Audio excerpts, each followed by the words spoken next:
3000.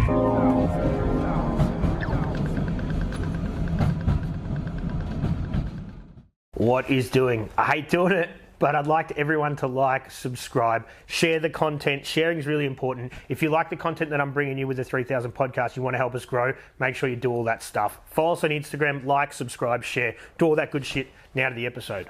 1000. What is doing? My name is Maloney. This is the 3000 podcast. I'm joined today by a boxer, a podcaster, a trainer, a motivational individual. Tiff Cook, thanks for coming.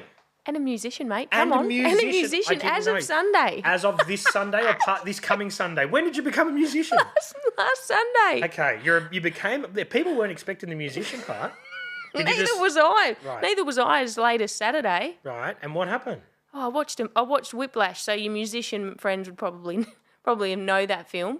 My nephew's a drummer and he knew which film I was talking about. I watched that on Netflix on Saturday night. And come Sunday, I was out on my Facebook Marketplace. I'd done a deep dive in piano research and decided to buy a piano. And not a keyboard, a piano. Piano, yep. Digital piano, so not a grand piano. I've got a small apartment. Yeah. Oh, wow. Yeah. So you're a pianist. I'm a pianist. Now. Make sure you pronounce the T. Yes, you've got to say that properly. All right, let's start with your journey. A lot of people would know you from the Rolling with the Punches podcast, which is one aspect of what you do. But let's talk about your personal journey, where you grew up and how you got to sort of be involved in this stuff that you're involved in. Yeah, awesome. Well, I started nowhere near anything like podcasting or Melbourne, to be honest. So I grew up in Tassie. Mm-hmm. And Whereabouts? Northwest coast of Tassie. Okay. Are you familiar with Home and Away? And Summer Bay. I know of it. I don't say I watch it. Yeah. I always refer to it like a little summer bay. It's this little beach town on the northwest coast. My mum and dad owned the shop, a post office and corner store. Wow. They look freakishly like Alf and Elsa that owned the diner on Home and Away, so I think it's hilarious. So I grew up there, loved it, awesome place. We also lived then after the shop. I lived in a motel and restaurant for a while on the waterfront in Ulverston. How big's what's the population? Oh, I can't remember. But you'd know everybody because Tassie, yeah, you know everybody. I left school and got my first job doing business, like a business administration traineeship with a company, and I worked there for 3 years and went, this. My boss was 64 at the time, and I was like, she's not going anywhere. There's nowhere to go in this business if I stay here. This is still in your little town? Yeah. You haven't gone to Hobart or anything? No. Well, Devonport, so I was positioned in Devonport then, which is a little bit bigger than Turners Beach, but like a 15-minute drive. I ended up... It was actually a funny story. I remember I was living with my uncle at the time, and I said to him and my auntie, I said... I want to work on the Spirit of Tassie because they get paid heaps to go to Melbourne all the time, and I'll be able to go and see the big city and rah-rah. And I was talking about these plans, and my auntie gave me a contact of someone. She goes, put your resume into this person, I know them. And I remember looking at her and going, I won't, I'll keep working 2 jobs and just saying I want to change and not doing anything about it. And I remember saying, sometimes I just wish something would happen and force me to do it. Mm. And about 2 weeks later, I think it was, I ended up having a car accident. I lost my licence. I had to sell my motorbike, which is my pride and joy, so I couldn't get to my second job. And I remember falling to my knees in the lounge room and without a shadow of a doubt going, I literally asked for this. I literally verbally requested this to happen. And so... I put my motorbike up for sale, and I worked in graphic design at the time. Well, I didn't work in graphic design. I worked for a studio when I was on the front desk. I designed a little poster to sell the bike, and my uncle showed it to him, and he goes, mate, you're not going to get $3,000 for that bike. The alternators. And I hadn't thought of this. Dad had moved from Queensland down to Melbourne and scored a job at the wharfs, back when you couldn't get a job on the wharfs if you didn't know someone. Yep. And I said to him, spur of the moment, this is how I roll, as you can tell from the piano. I said to him, oh, yeah, well, if I do, I'm going to go move to Melbourne with my dad. And that week, the first person that came round to look at the bike was a young bloke, and he had $3,000 cash in his pocket. He he didn't even query the price, and he took the bike. And I remember ringing my uncle and going, I guess I'm moving to Melbourne.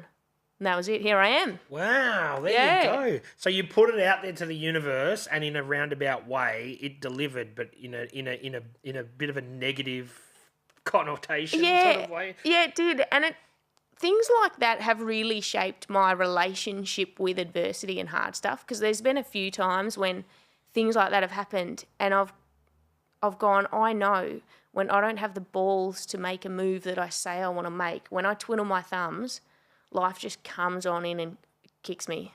Mm-hmm. And straight after that, I make good of it.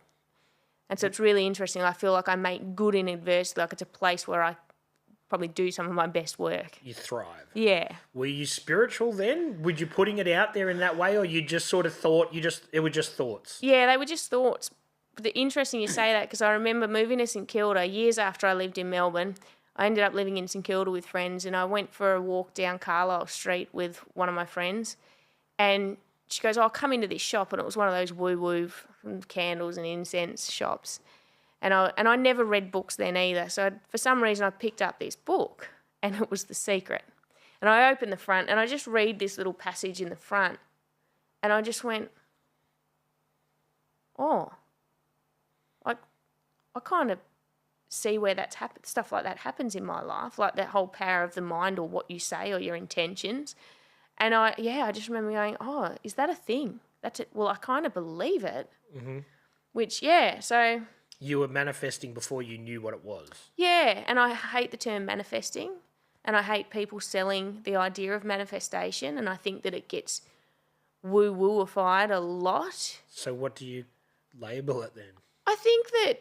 I think that when we set an intention, things happen neurologically, and we see, so things like we have what's it called? The reticular activating system in your mind, which is the thing that seeks out what you know, or what you want, or what to pay attention to. So when you make a statement and you're like, I write things on my mirror. I remember writing things on my mirror and going, this is what I want, and thinking they're outrageous, and then they happen. But that's because you have it in your awareness, and then I see opportunities and then I take them, or I create the opportunities. So I think that it's more about that than passively just going, well, if I just say this, it'll happen. Yeah, I think a lot of now that sort of putting stuff out there, people believe in it, and it's all affirmations and self-belief and all that sort of stuff.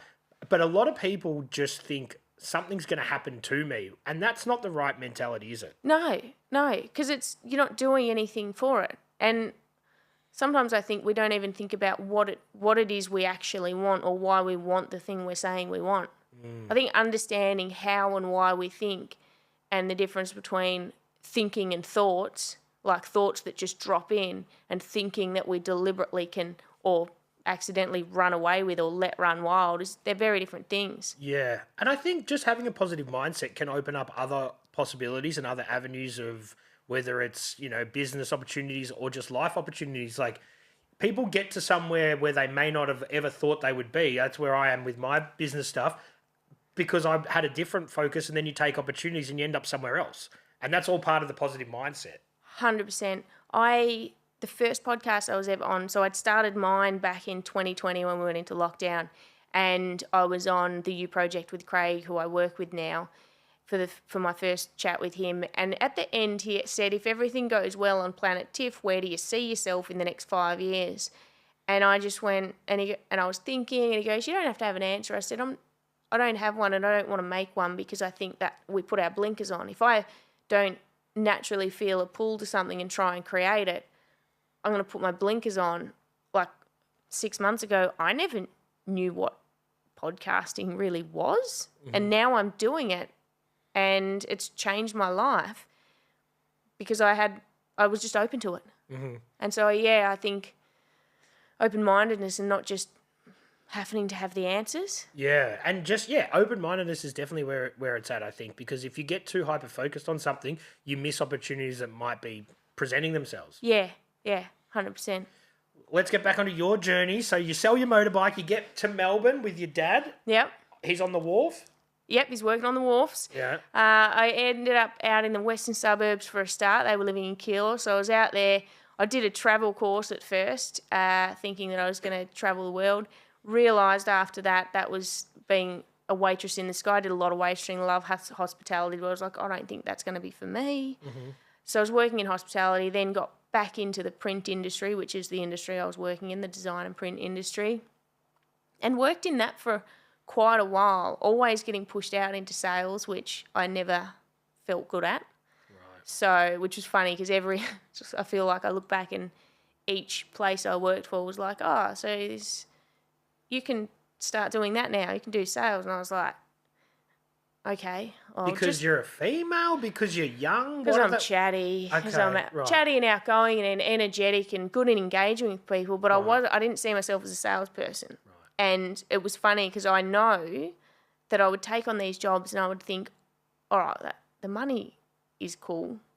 I'll do it for as long until they realise that I'm shit at it. And that was literally my philosophy. I was like, okay, well, I'll need a plan. But because you can talk, you're naturally better at that stuff than probably Steve-O who's operating the print machine. You know what I mean? Yeah. Like, I really love people and connection and value and being and helping, like figuring things out, problem solving. So I guess when it comes to sales, it's like it's easy for me to be passionate when I can offer something they don't have before. Mm-hmm. So not great at asking for the sale, but great at going, here's all the gaps I can fill. If they need filling. So you were naturally sort of cut out. Yeah. So then you're working in sales. You're not enjoying it though. You don't have a passion for it. No, but the last job I worked for, loved the company. And I was their first sales rep. So it was kind of like having my own business, being able to run my own game in there.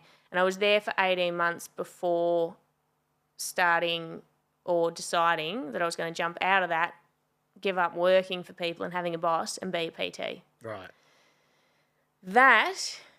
Then you'd have to rewind again because that came about because of the getting into boxing. Mm-hmm. So I was 29 when I did my first boxing challenge, and that was another one of like the piano moment, really. But you were doing you're on your fitness journey already, but you just no? Not really yet. Right. Not really. So I'd started doing the odd class here and there. I was doing a bit of yoga. I was kind of jumping from thing to thing. Do a bit of yoga for a while, do some of the classes at PCYC, which is where I work now as a trainer, which is pretty cool. Mm-hmm. But yeah, definitely not a fitness person back then, which is funny. Like I look back, I think now and go, those people in my life back then or when I first moved to Melbourne would never have expected this version that's walking around now. But it's maturity. Yeah. It's interesting because, like, you know how we get stuck in identities? I was talking about it last night, coaching my group, and how even in myself with the stuff that I've learned and the stuff I coach and self-awareness and perspective, when I went to the Himalayas just late last year, I was wanting to get away from everything that was familiar in being a boxer, being a PT, being in the gym, being around all the same people that reinforce that identity, because I was like, I just got to reconnect with what else is left underneath that just hasn't been getting a look in for all these years. It's been left by the wayside. Yeah, and then, like looking back and going, well, a decade ago I wasn't a boxer or a trainer, and so that means that only for 25% of my life I've been that. I was other stuff before that, but then we hold this current state of identity. Okay. And I think it can box us in, or it can be like, well, I don't know, like takes away our options. Yeah. Well, I think that's the thing. People get stuck on this, I'm not that, but you can be that. You may not be good at that to start with, but you can work yourself to be whatever that thing is that you choose to be. 100%. And that was the first massive shift I felt when I did that boxing challenge. So 29, working in the print industry, and I remember going to a talk on resilience with a guy that I've had on my show a few times since. He's a neuroscientist, used to be an Air Force Navy officer, Air Force officer, so he's done all the interrogation training. And I remember being in Paran upstairs at their gym, and he gave a talk on resilience, and we saw footage of them getting the interrogation training and talking about all the tough stuff and all the things they had to go through and how good it is for you mentally and that relationship with physical exercise. And so you get all fired up from a talk like that. And then they gave us a tour of the gym. And the bottom of the gym was the basement boxing gym. And you kind of go down there and it's all awesome and like red and black tiled ground and boxing bags, and it smelled like a boxing gym. And there was this poster on the wall with two blokes in suits wearing boxing gloves, and it was like Executive Fight Club, 12 weeks, 0 to hero. And I was like, can chicks do that? Because, can I do that? Because I was like, did ticket in. I remember being at, in the classes at PCYC thinking, I wish that the trainer would tell me that I've got it and I should learn to box. But I would never have said that. Like, I believed that if you had talent, if you were good enough, that someone that knows will tell you and then you'll be allowed to do it. It was kind of my philosophy. If you'd got it or you don't. Yeah. I just didn't have you can choose anything and learn and be dedicated and committed and make it happen. So you're waiting for that validation for someone to see promise when you really could have just sort of put yourself forward.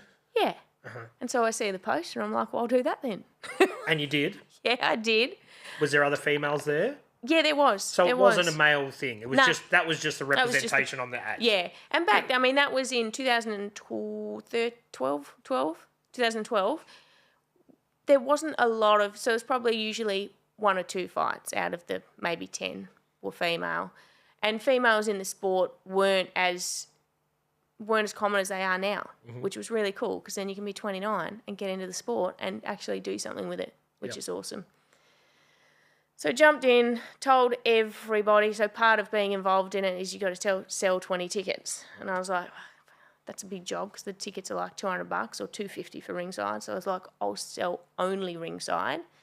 So then if I can't sell the 20, I'll negotiate with the guys and be like, well, I've sold the expensive ones. But I sold the tickets and then... So you're a natural salesperson. You don't believe you are. It comes back to that. Yeah. That's when it's not selling for me though, you know what I mean? It's like, you should do this thing. And then like a couple of weeks into training, I can remember standing there and we're standing in front of our friend, opponent, training partner, and we're learning where to hold the gloves and how to roll with the punches. Someone should do a show called that. And so you get your gloves up and you're just floating your hand across to the other person's face so that they can roll up and feel the positioning of how to catch a punch on your gloves. And I remember having a knot in my throat and holding back tears because back then there was no way anyone, like I don't cry in front of people. So I was like, as soon as this is over, like I couldn't keep my eyes open, I couldn't look forward, and they weren't even punches yet. Because you were anticipating getting punched in the face. Yeah, well I guess, and also it's just like your mind tells this story and reacts before you can kind of control it. So I was like, I can't control these flinching reactions to movement. Like this is all unfamiliar. And I was like, this is terrifying. And if I can't do this, how am I going to fight? And I have told everybody. They paid $250 a ticket. They paid $250 a ticket. This is going on Fox. It was like on Foxtel. So it was like, what have I done? Yeah. And that was kind of the tone of those 12 weeks of training. Like I went... Building mentally. Yeah, like turning up, being the most uncoordinated, being pretty crap at it, having no background in boxing.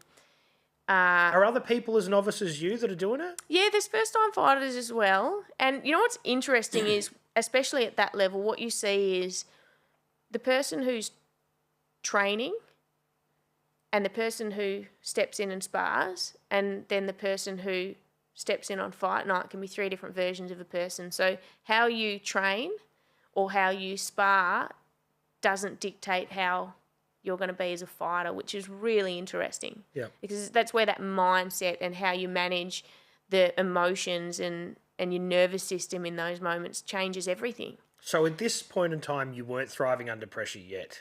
Hell no. Okay, so you had to learn. That's something learned, you think? Well, yes and no. Yes and no. I would say maybe from the outside looking in, I was dealing with the pressure, but there was a lot of stories there, so I hadn't linked the reality of what was happening compared to the story in my mind of what was happening. If I skip forward to the day of the fight, Mum was coming over from Tassie to watch her darling daughter fight, as you do. Yeah. Was she into it? Oh, yeah, Dad was a massive fan. Dad was living over here with me still, so he was a massive fan. Mum was like, oh, okay, she's used to this. Yeah. Rubbish from me. And I woke up, I don't think I slept until about 6 a.m. that morning. So it was the night before that the nerves just went, oh, this is a thing. And I couldn't sleep. And then I got to sleep at about 6 a.m. and then my alarm went off at 7 because I had to go to the airport and pick Mum up. And I was like, this is probably not a great preparation for a fight tonight. And my nerves were that sickening that I couldn't even, like, I spent the day with her and I just remember apologizing. I was like, I'm sorry, I can't, I couldn't converse. I was like, I feel really, like, the only thing I remember saying to her is, I will never in my whole life do anything like this again, because there could be nothing worth how I feel right now. And I meant it with every part of my being. And then it just felt like we're at the event. My friend was fighting first. She had one fight before, so she was first up. She wins. I'm pumped. I'm like, yeah, I'm on the winning team. This is awesome. Then they hand her a microphone. And then I've freaked out and gone, no one said anything about talking on a microphone if you win. So then I don't want to win because I don't want to talk. I don't want to lose. And then I'm having this kind of like, oh my God. And then someone's tapping my shoulder going, hey mate, your opponent's outside doing sprints, warming up. And I laughed. And he's like, no, I'm serious. You got to go. Like, you're up. So I just remember people tying gloves on my hands, putting a mouth guard in my mouth. If my Eminem comes on, that was my song, Go to Sleep, angry little song. And it was a whirlwind. First round, I can barely remember. I remember 20 seconds, it would have been 20 seconds in, and I just went, do I really want to do this? This is the hardest. I feel gassed. How am I going to do this for 2-minute rounds, 3 2-minute rounds? How am I going to get through this? I'm going to have to slow up the pace. Tried to slow up the pace. Defence is not my best, so it was like bang, bang, okay, back to option A, just keep throwing. I go back to the corner in the first round and my coach goes, what are you doing? You don't stop until the ref stops you. And I'm like, I've got no conscious, I'm like, I don't know I'm stopping. So I had this kind of mentality that if they're fighting, I'm fighting, but if they stop, I just must have been kind of waiting. Because the sparring was sort of... Yeah, I think if it feels like a reflection of understanding rules and boundaries, because I talk about that a lot now. And if I'm clear on the rules and boundaries, but there's so much to learn in boxing that you can't learn it in 12 weeks. It's like all I know is I'm going in and I'm throwing punches, and at some point the bell will ring and we'll stop. But there's all of that automatic stuff that your body does. And so he's saying that and I'm like, I didn't know I was stopping. And then you got to unlearn all this stuff that you've learned your whole life about fight or flight type scenarios. Yes, yes. And that's, like, I talk about that heaps now, this idea of I stepped into that ring and for the first time in my life I realised I'd been wearing a mask, and that was the first place I saw myself without it and went, oh, like underneath this persona that we build to present to the world, underneath how I've identified my behaviours and made them really, framed them in a really comfortable way, like I'm independent and I'm strong and I'm confident and I'm this, and it's like when enough people kept asking me, what, aren't you scared of getting punched in the face? And I'm like, haha, nah, haha. I'm like, well, that's weird, isn't it? Because it's not normal to not be scared to be punched in the face. Why? And if you're not scared of that, what are you scared of? So I started pondering on that question, and when it took me to a place of realising that things like vulnerability and being seen and connection, like the things that mattered to me, but like I was building that story to protect myself from the stuff that really scared me. It's like, I'll just be over here playing the tough girl. Right. I'll be playing the confident girl. I'll just run over here. That's a bit of a facade. Yeah, a massive facade. Right. So ironically, the vulnerability comes out when the tough girl needs to be real tough in the boxing situation. Oh, yeah, yeah. And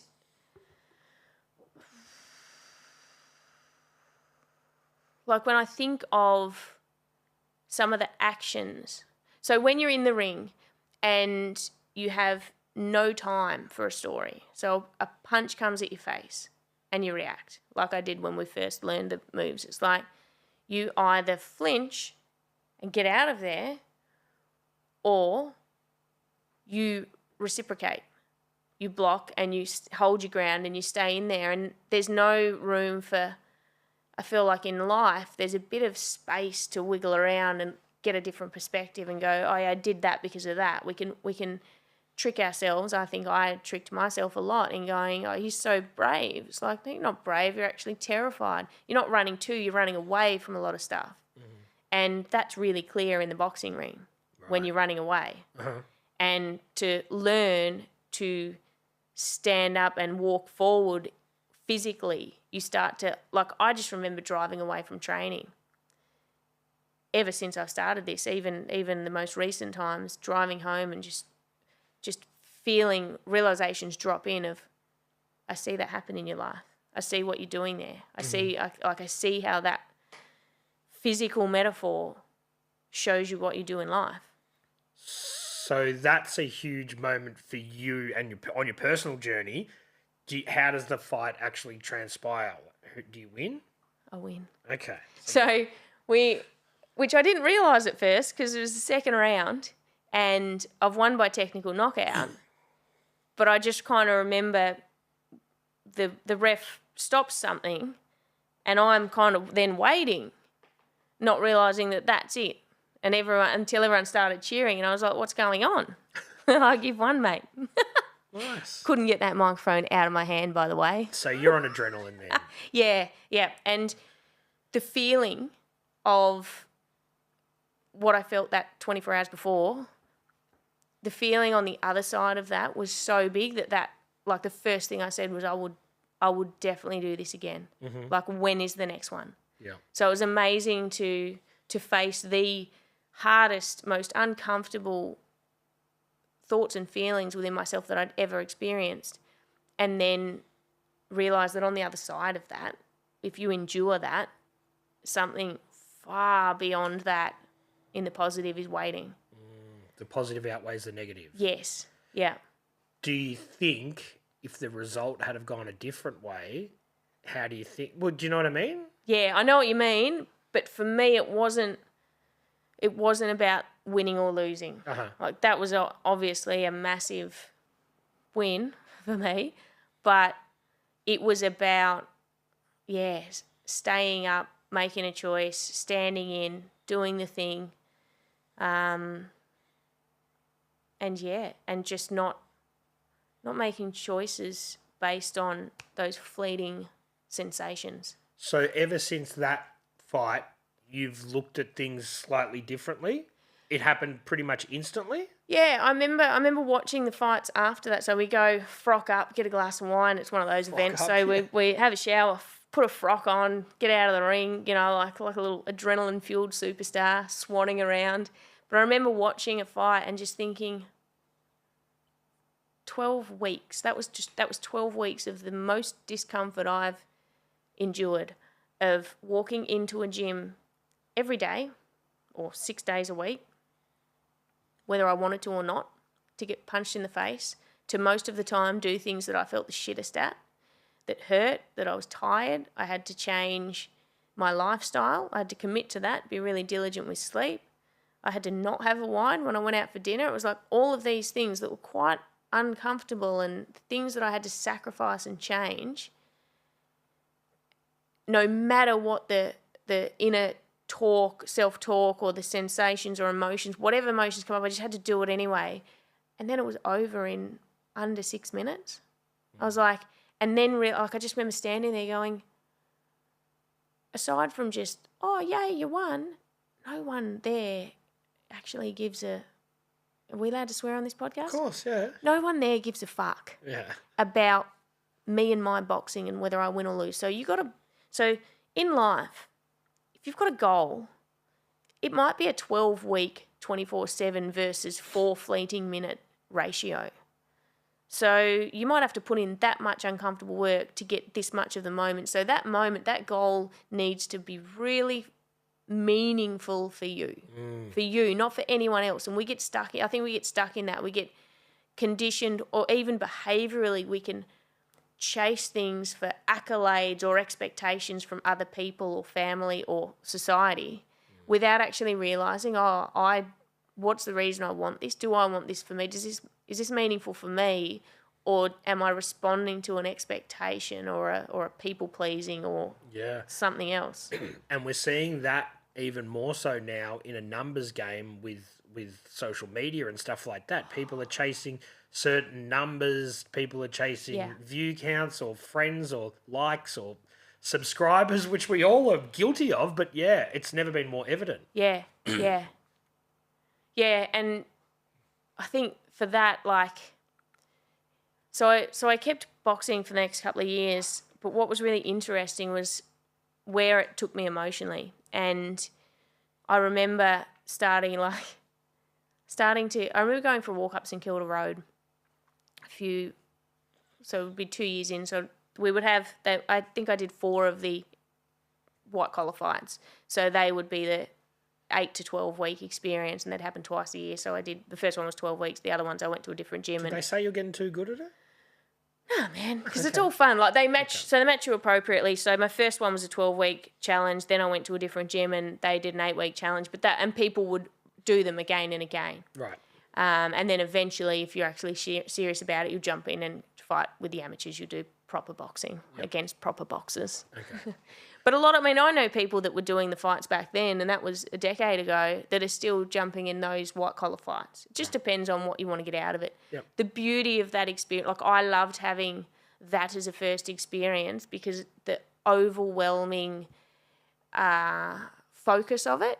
So to be able to have all of the marketing and support and people around you involved, and it's a really friendly environment that, the people who you're going to fight, everyone wants everyone to have a good time. There's no animosity. There's no you're the enemy.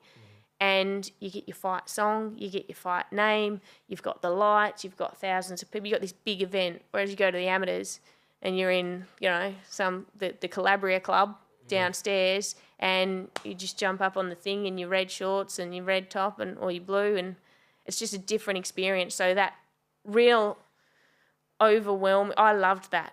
I think that the showmanship side of it. Yeah, because it added to that the adrenaline and the nerves and the size of the emotions, which for me was very rare. There's probably been 2 other things that have in life where I remember that level of kind of, this is a lot. Yeah. So the second time you do it, do you tackle it in a different way? You know what you're in for. You're like, I've got this now. Do you have that? You probably don't have the anticipation anxiety that you did in the first one. Yes and no. I don't think it ever goes away. And that's healthy, I guess. Yeah. And they're big emotions. You sit there on fight day and you're like, I'm okay. And then you're like, I am not okay. I am. Why do I do this? And then, you'll have a break and then you'll do a bit of sparring and go, I really want to fight again. It's such an addictive thing. Yeah. But it's like a lot of things in life, I feel like eventually you realise it goes hand in hand, the nerves and the stuff that you want to avoid at all cost. Yep. Gives rise to what's on the other side. You can't have one without the other. Well, that's also, and that's so true, because if something isn't worth getting worked up about, is the payoff worth it, Exactly. I remember I spoke at a boxing event a couple of years ago, and I remember sitting there, and so it's a boxing event, so I had people that I used to know, and I'd changed a lot, and I was working in a different industry, and I was going to talk really vulnerably about boxing, because this was an event where they were all exhibition fights, and they were for people who had their own mental health journey, right? So I did a lot of meaning behind it. I'd done a lot of learning and got a lot of insight about what took me to the boxing ring that I just didn't recognise at first, and we can talk more about that. Mm-hmm. So I wanted to share that. I wanted to give the people, because it was people from the construction industry, and I wanted them to understand that what they're seeing is completely different to the reality of what's happening in there. So I wanted to share that. Sitting there for 4 hours, people are drinking, and I'm like, oh, I feel sick with nerves. Like, I remember texting my mate going, I just want to sneak out the back door. Like, why? I can't wait to be a good enough speaker to never feel like this. And then I talk. It was only a short talk, but the response was fantastic. Had some people come up and give me a hug and go, wow, because they got the message. And I remember walking out of there going, you don't get, this is what you get. You don't get this without that. If I didn't feel like that before, I wouldn't feel like this after. It wouldn't mean anything to me, and then I wouldn't be doing it. Yeah, like everything I've chosen is stuff that makes me go to that place. The yin and the yang. Yeah. You need that negative to get the positive. Yeah. Yeah, and that's true. Once you get, but the thing is, I think with people that suffer from anxiety with that sort of stuff, they don't get that eventual payout, so they don't feel like it's, you know what I mean? Yes. People that aren't, so that's the hard thing, I think. You've got to make sure that the payoff is worth the stress. Because if you're just going through all that stress to not get the payoff, then the negativity can spiral. 100%. 100%. Yeah, like, don't get me wrong. There's eustress and there's distress. Mm-hmm. And when you're stepping in anything, but especially things like boxing, you've got to make sure that eustress, whatever level of stress you're stepping into, and trust me, I train with a hard coach. Like, I choose a hard coach, and I love that philosophy of pressure. Mm-hmm. But you have to manage it. You have to manage how your relationship with it is, because if you get lost in that, you can certainly go the other way and not get the good stuff that's on the other side. Which is what it's all about. Yeah. So with the second or third efforts that you did, how did you go? Yeah. Got another... can't remember if it was another technical knockout or just a unanimous win. It might have been another... it was a technical knockout in the second fight. So that was awesome again. Very exciting, and then unanimous in the third, which was good. By then, I'd started to realise that it was taking my mind back to things that I had not thought about for years. So I remember walking up St Kilda Road and developing this relationship with training a lot and loving it, right? But also, when I got too exhausted, it's like by then I'm in my 30s, right? And I was getting this sense of when I'm exhausted and I just try and have a night off and I go for a walk, sometimes I would find myself completely overwhelmed with, like, emptiness or sadness. And I was like, I don't know. Like, I remember walking up St Kilda Road and bursting into tears and being confused, going, if someone come up to me right now and said, what do I need to fix I wouldn't have an answer. I don't know what I'm crying about. I don't know what this is. It was like this overwhelming emotion. But I started thinking about my childhood and being sexually abused as a child for a long time. And I'd always just put that in the back of my mind, like that doesn't exist anymore. That's where the tough persona comes into it. Yeah. And so that starts popping in my mind. I'm like, this is interesting. I wonder why I think about this for years. And I have a friend that's a clinical psychologist, and I remember saying to her once, if this happened as a kid and then you were then you were an adult, would you be all right? And she's like, oh, fuck no. You'd be a mess. And I'm like, oh, okay. And then a couple of weeks later, she goes, were you talking about XYZ person? I'm like, oh, no, I was actually talking about me. And she was mortified. She's like, I would have answered that so differently. And so I did so then obviously started looking at, because what I recognised then, so Dr. Google, like what do people experience? What does this leave people with? And I started to realise these vulnerability and connection or disconnection and things that were challenging me in life that were perhaps a result of that. So just started to seek therapy and look at how I could work on that stuff. Because you hadn't done any therapy prior to that. No. So you've suppressed stuff for 25 years or something. Yeah. And then at that stage of your life, you're like, okay, now I'm ready, I guess, to talk about it. Yeah, yeah. And it's a horrible thing to go through. Oh, and just, yeah, like it's amazing what we can just forget about, block out, but it will sit there. Like, But that's a coping mechanism. yeah, yeah. And I talk, like, that's why now I'm so passionate. I'm one of those loud overshare, like sharing everything I'm up to on Facebook. But I say to people, like, I live life out loud because silence, not a good option. No. Like, I'm not going to be quiet anymore. Yeah. And I love that. Like, I love just being, just having knowing your reasons behind anything, behind your behaviours. Like, when I didn't know the reasons behind my behaviours before. In Tassie, would it be somewhere like? Is it frowned upon to go talk to somebody? Like, do you know what I mean? It wasn't. It was just something you didn't do. Did you tell anybody at the time when this stuff was happening? Nah, and it wasn't. And like my family, we lived in a shop, so we were busy, and we just weren't. I don't know. We just weren't the type to open up conversations like that. So, you know, for a kid whose parents are busy doing stuff and then this stuff's going on, just stuffed it away. Just didn't think of it. Yeah. And just figured if you just forget about it, if you just put that away and build it, like you just get far enough away from it in years that it'll disappear. But it never disappears. Like it, and I'm so passionate about talking about that with people now because it's like you don't have to get on a podcast and tell the world. But it's not going to go away, and it is going to be having an effect on how you feel about yourself and the shame that you hold and the beliefs that you have and the ways that you interact and the challenges that you face with people and with circumstances.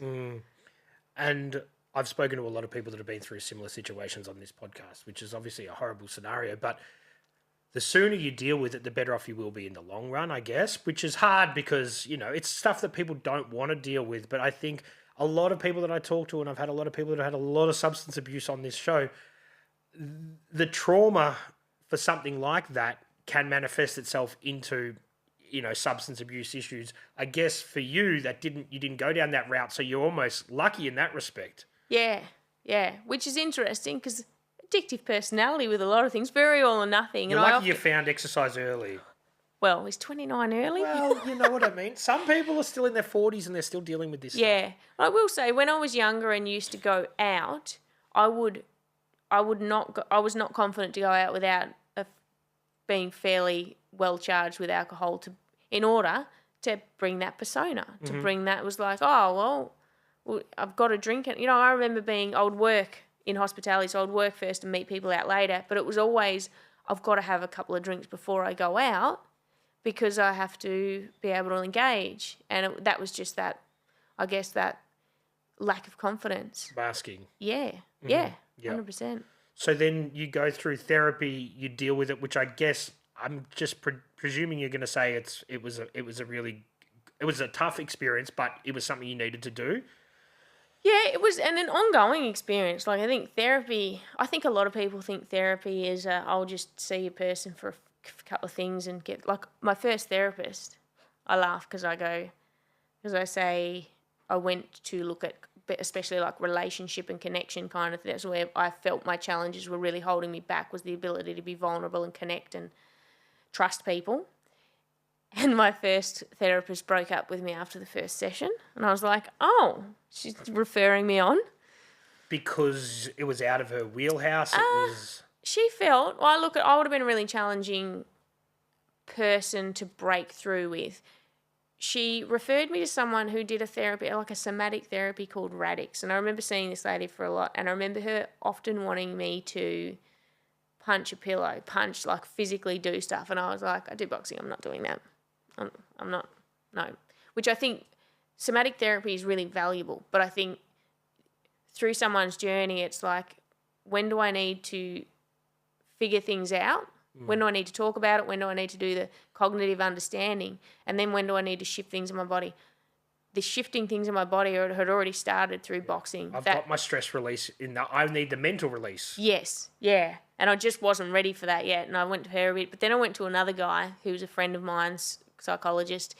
And I remember being in the fourth session and he goes, Tiff, normally by the time I've had 3 sessions with someone, I've got a real sense of who they are and what they need from me. and I just don't get that with you. And I was still in a place of like, oh, well, if you don't have the answers, I mean, Had you been open with him? Had you still had the facade up? What was the... I think I just didn't. I think of my idea of therapy back then was like, all right, I would go in. I'm like, okay, Michael, here I am. This happened to me as a kid. Here are my challenges. Like you do. How do I fix it? You do your therapy thing now. Okay, go. Yeah. And just like thinking there's an answer. Like you are trained in psychology, so you have the answer to me. Weird, like a weird philosophy now. Whereas therapy is really more, for me, as it turns out, like my most recent experience with therapy is going, oh, it's actually not the session or the work as much as it is the man that shows up to have conversations, pull me up, challenge me, and the therapeutic relationship of who he is in my life and how that shifts my understanding of how people show up and how we set boundaries and how we manage our emotions and what perception we have of things and what perspectives we take on things, which is the therapist is there, but the work has to be done with the individual. Yeah. They can help you, but you've got to unpack the stuff and figure it out for yourself almost. Yeah, absolutely. And when you figured that out, it became easier? Yeah, and you think about it, like what was I going into work with? Mainly trust, other people, boundaries. That's why I love boxing, right? Boundaries. I said it before. I started, before even doing therapy, I started going, what is it about the boxing ring that's drawn me in? Because that's a weird sport. Why do I feel... What a weird place to feel at home or safe. Like that's a place of fight or flight. That's a place of confrontation. So I started unpacking the ideas around that and realised boundaries. There's boundaries there, so I know how to behave. Then also there's visibility. No one can help me, but everyone can see what's going on. There's honesty. The person in front of me is going to punch me in the face. But they're not telling everybody else that they're not going to punch me in the face. They're saying, I'm going to punch you in the face, and then they do it. You get it at face value. Yeah, there's honesty, there's clarity, there's boundaries, there's visibility. People can see that I can look after myself and I can handle adversity, but they know it's happening. Mm-hmm. And it was all of this stuff that I just went, I see why that was a powerful place for me. Mm-hmm. Yeah. So before the therapy, was romantic relationships a struggle? Yeah. Yeah. Yeah. It was because of what happened. It just made it connection like that pretty hard. Yeah, absolutely. So that was one of the things that you wanted to get out of the therapy? And not so much, I wasn't going in for romantic relationships as much as just all relationships. Okay, just connection with peers and yeah. Yeah, just real connection, not just putting on a show or interacting and just like really showing up or really being seen. Mm-hmm. It's all well and good until at some point something happens and you're overwhelmed or you're tired and you crumble, and then you go, like I remember doing it at times where I'm like sitting in my lounge room by myself going, there's no one to call right now because no one knows this version of me. They all have the Tiff show. The superstar Tiff. It's like, there's nothing as lonely as that moment where you go, I actually need someone, but I haven't invested in the fucking emotional bank account with anybody. So they're not going to know what to do with me. So I'm not comfortable to reach out, and they're not going to be comfortable because they don't know me. Like, I remember this day. I remember being in my apartment cooking dinner for my dad when he lived over here, and he came in and he said, there's this bloke at work. It's about your age, and his name's blah, blah, blah. And I'm like, Dad, I'm not dating you, mate. And he's like, oh. And I go, I was about 32. I'm like, I'm 32, and I've spent most of those years single. There's a reason. And he toddles off, and then because he's a real thinker, he thinks about things, and then he comes back, and he's like, really confused. Like, he's really been thinking about it. Comes back in and goes, I just thought because you're so confident and outgoing and bubbly like that. And in that moment, I just remember thinking, Like, my dad was my person. Like, I hung out with him all the time. He's my best mate in Melbourne. And I go, my dad doesn't know me. And do I even know myself? Because that facade comes on all the time. I remember going back to Tassie to visit family at one point and going, what is this show? I feel it turn on. Oh, the show. And it's like, why do I do that? Why do I crank it up? Like I'm putting on some sort of amusement show. That doesn't connect with anybody. I remember being at one particular therapist and making this realisation and breaking down in the moment, like halfway through a sentence, just realising I moved to Melbourne to do something amazing, to do something impressive, to be worthy of the love and connection of the people back home. And I've just spent, I feel like it would have been by then 10 years, or the best part, about 10 years. So, and then I thought I've just spent 10 years actually creating the opposite, becoming inaccessible, unrelatable, and not even investing in the relationships. I've actually ran for a decade in the wrong direction, and I was like, how can that happen for 10 years and you not realise? Like, it's insane. Was that your breakthrough moment? It was one of them. I feel like I've had a lot of breakthrough moments. Bloody hell. So then after that you think, okay, well, I'm on this journey, but it's a slow one at this point in time, but you're stepping closer to finding out who you really are. Yeah. I remember having a shoulder injury at one point and having time off boxing. And in that time, I was looking at the whole idea of therapy, and I went, all right, I know what I need and what I have to work on now. But I also know in the boxing ring the value of these attributes, the value of not feeling. I didn't feel punches. I didn't feel or respond to anything that was happening in the ring in there. I would process stuff afterwards, and that was a learned behaviour. Disassociate. This is why I have an issue about people not understanding the difference between resilience and suppression. Like, am I being resilient? Am I being brave? Am I being a warrior? Or am I dissociating, which is cool. If you are, that's fine. That's a superpower. Know you're doing it. Otherwise, you think you're resilient until the moment you're not. Yeah. And so... And that's when things come crashing down. Yeah. So I was like, am I going to pull the lever on feeling emotions? Am I going to work on that in myself? Do I want to be a world champion boxer, or do I want to be a healthy human? Because it might mean that things are more challenging in the boxing ring. And so I chose to do the therapy thing. And I remember going back to training in 2019 after a break and thinking, who am I going to be this time around? Like, when I step into that ring and things are going on, what's changed? Because it will have changed. And I went in, it was down in Dandenong, and John Manu was training. He was training with my coach, Bryce, and they were doing round robin, so people were just jumping in. John was staying in, and people were just jumping in for it. Now, I hadn't trained properly or sparred for years, and I get thrown in there. So we're at this dark little gym in Dandenong that I'd never been before, with a bunch of blokes that most of them I didn't know. And I remember jumping in for that round, and John's hits like a freight train, so hard. And he's southpaw, but he switches stance, so he's a pain in the ass to spar. And I go in there, and he hits me with an uppercut that I just went, that's got to have broken my nose. And I wore another 3 of those. But the most confronting thing was I just felt, for the first time ever, so exposed. I literally, when I think of it, I feel like I was in there naked. It felt like because I knew that I was having emotions and they were being seen.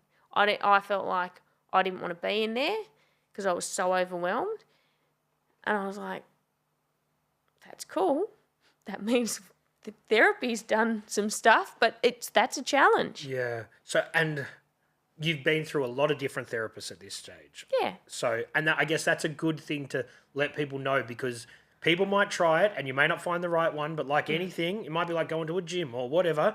You got to try different things until you get to somewhere that person is right for you. Yeah. And you should outgrow therapy, and you should, or you may outgrow therapy. And you may need to go, like I said before, from talk therapy to a somatic experience to some other experience. Like I know at different times I go, all right, I've talked a lot now, but there's sometimes I just feel a bit stuck. Like there's something that's keeping me stuck. I feel like I need to shift something. I need a different experience. My latest therapist, he was a podcast guest. Oh, wow. And our conversation, I mentioned this to him and it turned into a really confronting therapy session. Mm-hmm. He pulls no punches. And this is all on air? Yeah. So what was interesting, like I would record episodes and have them up within 2 to 3 days. When I put that episode live, I looked back and realised that it was 2 weeks before I edited it and another 2 weeks before it went live. And I remember kind of saying to my dad, like, oh, can I put this up? Am I going to be able to, like, Dad and I have a lot of conversations, but I didn't have as many conversations about that sort of stuff with Mum. And I was like, because we talk about parenting, we talk about neglect. Like Bill's philosophy was sometimes, and this is why trauma is really, for a lot of people, is really misunderstood. For me, realising sometimes not enough of the right stuff is worse than too much of the wrong stuff. So the philosophy around that was the abuse was a symptom of something that was already brewing for me. My parents moved into the shop when I was 3, to this full-time shop. Only a year or so ago when I was talking to Mum, and she said, I used to love getting you out of bed in the morning and taking you back to my bed and having a cuddle. And then when we moved into the shop, I couldn't do that anymore. And my dad's got goosebumps. My dad said a couple of years ago, he goes, you should talk to Rick. My brother's name's Ricky and he's 8 years older. And he said 2 years ago, he goes, I remember when we moved into the shop, after a few weeks, Ricky said, I really hate this place, but I feel bad for Tiff. I just really wish she would get a fair go. And that was him recognising that I just wasn't getting, because I was so young and like he had school to go to. Mm-hmm. I would have been 3, so I wasn't yet at school and just wasn't getting the attention. So then you go, what comes with the lack of attention? Well, the craving of connection. And then I start getting this connection, this stuff happening that is unhealthy and then riddled with shame. Like you grow from someone who's far too young to understand what's going on is not right to growing up and at some point realising this thing that's going on isn't right, but it's been happening. I'm a part of this. So then like that was a lot of the stuff I was holding on to for so long.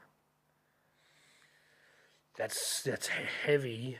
And so you come to terms with that, and when you come to terms with that, that's when you can start to let it go a little bit? Yeah. Or it's always gonna be there. I think it's like it's always going to be a part of you, and it's just about in the Himalayas last year. So I've talked a lot about letting go and about shame, and I had a guy called Peter Crone on my show. He's very well known. He's called the Mind Architect. Awesome dude. And had an episode with him a little bit like Dr. Bills that went rogue and I became the product of the conversation, and we were talking about shame and abandonment and connection. And I remember asking him, I made a snippet of this, I said, can I leave this conversation today and leave shame behind, like the power of language and self-talk so he was talking me through that. And I know that made some shifts in perspective and I got it, but I still felt that was maybe 2022, I think. So then the next 3 years, it's like, it's just, I remember at the time still thinking, I get it, but I still don't think I can. Like, I still don't think you just get to come onto my podcast and go, yeah, you can just leave shame. You don't ever have to feel shame again. But when we went to the Himalayas last year, it was a hosted retreat with a friend of mine that comes on the show, and he'd said beforehand, start thinking now about what you want to leave on the mountains because they will hold it for you. And so that seed was planted. We went on this retreat. There were 6 of us. The first night there, we shared our story with each other. Everybody shared deeper than they'd ever shared stuff before, and everyone had really similar connections. There were blokes and chicks and a range of stories, but in it, like everything, in everybody's story, with each one of them, you could go, We're the same. We're the same. We're the same. Like, I get that. Everyone's too. holding on to trauma. Yeah, they're holding on to something, and it can come from something big or something small. Anyway, we have these 4 days hiking around the mountain. It's the most incredible place. We've done a little bit of leadership work and work on our values and stuff that just simmers under the surface when you're walking above the clouds. And then the last day was a silent hike. And then we got to this sacred part of the mountain to do the letting go ritual where Papu lights a thing, and one by one, each person goes up with their things written and lets them go. And shame, there was a couple of things, but the biggest one for me was shame. And I remember kneeling down in front of the little fire and out of nowhere just having this moment where I recognised or felt inclined to express gratitude and appreciation. Like, I remember just thinking, I know that despite not knowing what value it has been, that there is a reason that I needed to hold on to shame, and thank you for that, but I don't need you anymore. And it was a weird thing. I hadn't thought of that before, because I always talk to my clients about you can't let something go until you accept it. You can't change what you don't accept in yourself. So if I hate myself for the shame I hold, there's resistance there. But my unconscious mind, I believe, would never hold on to anything without it being for the greater good of me. So that shame kept me safe. Okay. It kept me safe from abandonment. Like, imagine as a child, well, if people know that this has happened to me, I will be abandoned. And then I'll be lonely like I was lonely before it happened. So I think just understanding components like that, and that ritual, like the act of doing that on the mountain, absolutely shifted. And I come back saying, like, it's so crazy that you can, this is what self-development feels like. It's like you work on something, you can't shift it.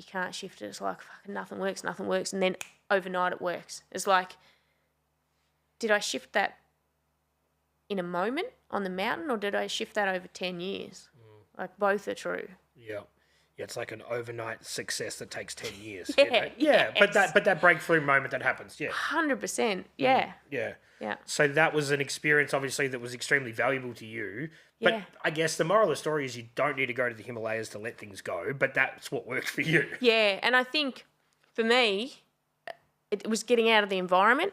It was getting away from the sameness. Sometimes a break in routine is what we need because we're driven by habit. We're driven by, I have a routine, I have a habit, I get up, I do this, that's my identity, that's who I am.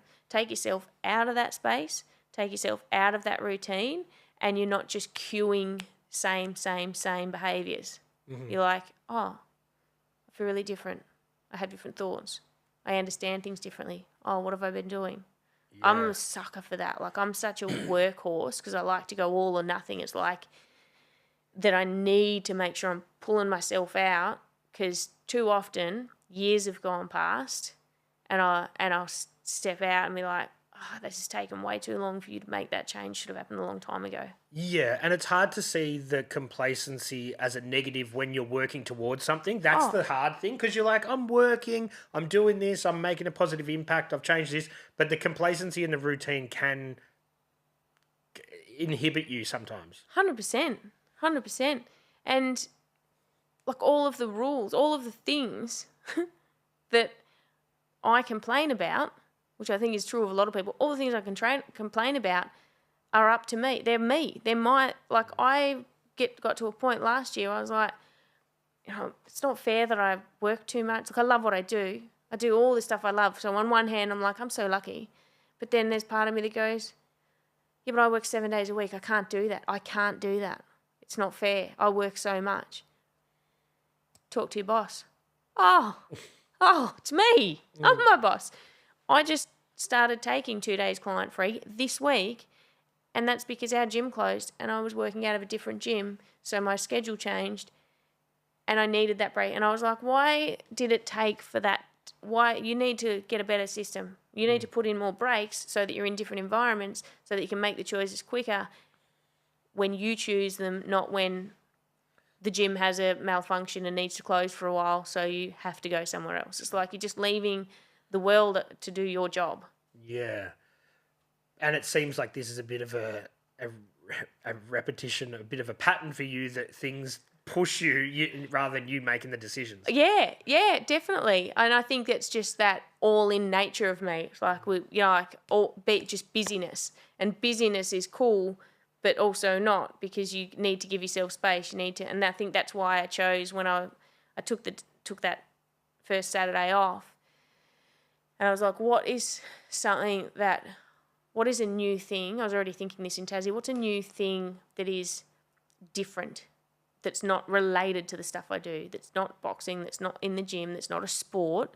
What is an interest that I could learn and that the people are different to the people that are doing the stuff I do, which is, like music, which, weird enough, the month before I had a new client who's a music teacher, like a pianist. And he said, if you ever want piano lessons, I could teach you. And I was like, I don't want piano lessons. And so it's weird that then I watched this movie and landed on piano. I went, I'm going to do that thing. But it's like, that will, without the busyness, it'll allow me to be present doing something relaxed. And So with the therapy stuff, that's been happening ongoing. Is that something that you'll always continue to do, you think? Yeah, and I don't do it a lot now, but I do, I feel it's really important to have relationships that, because I do a lot of coaching and talking and look like all of the thinking cognitive stuff. Like I'm always learning about how humans think, how we function, but that's still not checking in with me. That's still not the experience of me, and that's not me being challenged. That's me being in the driver's seat. And so I think it's really important to have someone that you can check in with that can point shit out, call it. Like, and Dr. Bill's awesome because he's fun. Right. Like, and we don't catch up all the time, but it's regular enough, and it's, for me, I'm like, I can't wait to. I feel it's like a mate, but then all of a sudden he's like, bam, and you go, oh yeah, you're therapying me. Yeah, got me. Are you doing it in person or virtually? No, this is virtual because he's in Perth. Right. Okay. Yeah, so it makes it really easy and accessible. I think I need to talk to Dr. Bill. Oh, he's bloody. You'd love him. He's got a book called What Happened to You, which he'd written at the same time as Bruce Perry, who I also had on. He wrote a book with Oprah Winfrey called What Happened to You, and it's about trauma and childhood. Exactly the philosophies, but it's every swear word under the sun in that book, and he's funny. Right. Like, he's just really funny and pulls no punches, but also he'll stop me from punching myself verbally. Right. And mentally. Yeah. That's the thing, isn't it? Like, people can look like they've got everything under control, but you don't know what's going on in their head, you know? And that happens a lot. Yeah. Yeah. 100%. And, I think even just, I had a guy that I was talking to yesterday, same conversation, like humor and sarcasm. It's the Australian way, but at what point do we need to check in that all of the stuff we say about ourselves joking, can that cross over into a negative space? Does that box us in? Bill used this term with me, which I then was able to recognise, like, there's awareness on there's a complete lack of awareness on things, which is where we all start. So in some of the conversations, some of our first sessions were him keeping tally of how many times I say, I don't know. The reason I chose him as a therapist is because I had him on the podcast twice, once that accidentally turned into therapy. The other one was like an open door therapy session. And I loved the version of me that turned up, that could have the ability to stay present, be absolutely vulnerable and honest, and think critically. And when I had my first session, I said, I'm going to treat this like a podcast, because I don't want to lose that, because I think there's a part of me that tries to give you the answer, or that thinks there's an answer when you ask things. And so we went through a long time of him counting the I don't knows. I don't know. I don't know. He's like, yes, you do. And he would just... So that's a defense mechanism for you? Yeah, so I don't know. 'Cause it's like, oh, there's got to be an answer. And it's like, instead, if he asked me the same question on a podcast, I didn't go to that place. And then he would point out, he'd go, how old do you feel? Like I would give him an answer and he'd go, how old do you feel right now? And I'm like, what do you mean? He goes, you just grew down. Your shoulders sink and your voice you sound like a 7-year-old. And then after he said that, I noticed times out in the world where I would feel that, where I would do that. Sort of bring it in and go, I wonder why I do that. Or around particular people, I grow down. And yeah, like I look back now and see times where I played a role because I was doing that, but I wasn't aware of it at the time. And then you get away from that relationship or space, kind of go, oh, how did I not see that I had not been me in that I'd changed, that was happening and I wasn't bringing my full self to it. Yeah. It's but really... You needed the professional to point that out, though. Yeah. Because nobody goes through their life critically thinking of their behaviours, you know? Yeah. That's why when a professional says, you did this and that was probably a byproduct of this, which happened when you were a kid, you don't think like that as a normal person going through your day-to-day life. Yeah. And also, you know, one of the early therapists pointing out there were times where you think you haven't changed. I guess like the shame story, like you think you haven't changed at all, and then you go in and there'll be a particular experience and she would say, oh, that's really different to how you would have approached it. And then you actually get to reflect and go, oh, this stuff we're doing is working because that is really different. But we change. I'm one for talking about how we move the goalpost before we get there. Right. I do it. A lot of my clients do it. It's like, have I celebrated? Think back 10 years ago what some of my big goals were. And I got them years ago and I've never celebrated. I've pushed the goalpost further and allowed myself to beat myself up for not getting anywhere in life. Like, what is that? Yeah, I think everybody who has a determination and a drive is probably guilty of not celebrating the little victories, and you sort of need to do that because then you realise how far you've come. But I think people that have that drive are already thinking about the next thing. Yeah. And that's healthy, but also you've got to, at some stage, give yourself a little pat on the back, you know? Yeah. Or I guess it's that reflecting on to use a cliche, the journey or the destination. Like the journey. When I started my podcast, we'd gone into lockdown. I had 2 gyms that had opened. One was for the first time about to not lose money that month. And that's when we got locked down. And I remember sitting in my front yard and going, oh, okay. Before I went into this business with people and they approached me and said, do you want to be part of this? I remember sitting right where I was when I was having this thought in the front yard on my little sun lounge going, okay, if this doesn't go well, you lose everything that you've come here and worked your ass off. You might lose everything. Because, you know, financially? Yeah. Right. So if this doesn't bode well, but for these other people, it's going to be a bump in the road. It actually doesn't, it's not going to be big, it doesn't matter to them. It's not going to matter at all. Will you learn enough or change enough through saying yes to this to be okay with losing everything if that happens? And so I went, yeah. And so when COVID happened and I went, oh my God, is this going to be, am I going to go bankrupt? Like, what's going to happen? I didn't waste time going, oh, this is unfair. I was like, okay, let's pretend that you're bankrupt. Let's just pretend that's off the table. I'm not spending time trying to earn money in lockdown with my 2 PT sessions a week only to lose everything. So what am I going to spend my time on that can't be taken away? What do I value? I value networking, so I value relationships. I value skills and I value brand. So I created a brand. I evolved a podcast which started out of kind of providing sessions to Ambulance Victoria. I was doing wellness for them, so I was training them online. And in my proposal, I'd included a kind of a chatty Friday session. It was a feel-good Friday where I started then getting guests on. And that planted the seed. I was like, oh, get guests on and then I could learn to podcast one day and, you know, all or nothing. So next minute I'm just banging them out.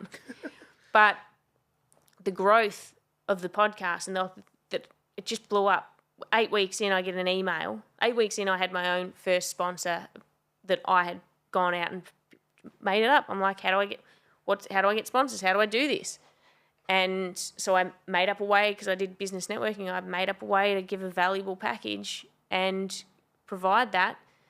So I had my first sponsor, and then I got an email from Chartable, which I'd never heard of, going, congratulations, you're number 8 on self-help charts in Australia. I'm like, who is this and what are the charts? Is it Spotify? Or was it That was across all platforms? Wow. I think Chartable isn't in use anymore, I'm not sure. But I was like, I don't know what that means. Like, I didn't even know how to podcast before I started this. And the realisation, a bit like that first boxing realisation of just going, when you don't focus, if I had have gone into this saying, I want a podcast with heaps of followers and I want to make money and I want to be on the charts, I wouldn't have gotten this far, because I would have been looking at all that, judging it and not enjoying it. But I just did a podcast, fell in love with it. At one point I was doing 5 a week. I loved it so much that it was just the process that I adored. And then everything came from that, because you're doing passionately what you value. And that was, it's not all, like, I think our relationship with money and security, there's so much tied in with that. And I think I still grapple with that at times. As an independent person going, I need to be financially okay, I need to be secure and safe, I need to not be taken advantage of. I'm really, I guess that's a part of the story within me is, well, people will take advantage of you if you let them, so you have to be aware, and you've proven to yourself in past times that you're not always aware that someone, that's why I guess I can be really slow to trust or open the door on people and things. So with that, you start doing 5 a week. You up at the moment. You're up to 850 something, which is huge. So that obviously after lockdown, during lockdown, you're obviously pumping them out. Yeah. There's an audience there, but you continue that after lockdown, evidently, because you're up to that many episodes. Yeah, I just pulled back to 2 episodes a week just before I went to the Himalayas last year, so late last year.